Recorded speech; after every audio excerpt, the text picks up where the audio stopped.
नमस्कार दर्शकों। सृष्टि की शुरुआत में जब समय भी नवजात था, तब कौन था पहला प्रकाश?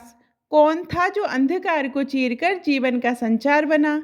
आइए जानते हैं सूर्य देव की अद्भुत उत्पत्ति की पौराणिक और रहस्यमयी कहानी।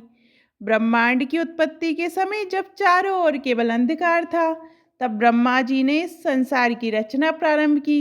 उन्होंने चारों वेद, पंचमहाभूत और देवताओं को उत्पन्न किया, लेकिन जीवन को आगे बढ़ाने के लिए प्रकाश और ऊर्जा की आवश्यकता थी।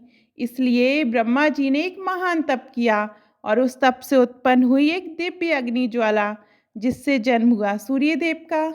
सूर्यदेव का जन्म एक तेजस्वी गोल अग्निपिंड के रूप में हुआ, जिसकी प्रकाश और गर्मी इतनी प्रचंड थी कि कोई भी देवता उनके पास टिक नहीं पाता था। ब्रह्मा जी ने उस अग्नि रूप को कहा, तुम होगे जीवन के आधार।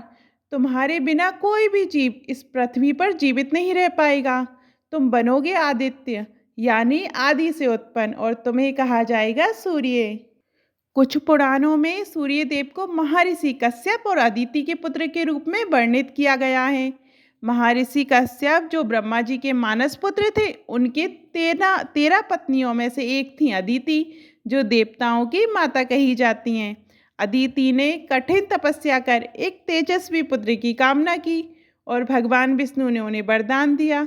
उसी से हुआ सूर्यदेव का अवतरण, जिन्होंने बाद में 12 आदित्यों का रूप धारण किया। सूर्यदेव को सप्त अश्वों द्वारा खींचा गया रथ प्राप्त है, जो काल समय को दर्शाता है।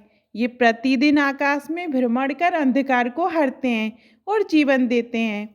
उनके रथ का सारथी है अरुण, जो बिना पैरों के हैं। ये दिखाता है कि सूर्य का तेज इतना प्रचंड है कि उसका रथ चलाना किसी सामान्य जीव के बस की बात नहीं है।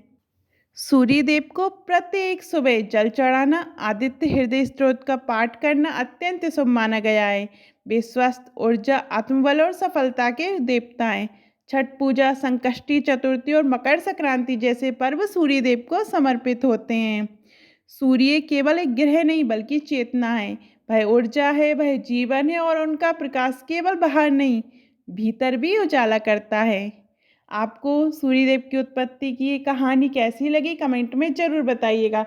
और अभी तक आपने हमारे चैनल धार्मिक चमत्कार को सब्सक्राइब नहीं किया है तो सब्सक्राइब करिएगा। धन्यवाद।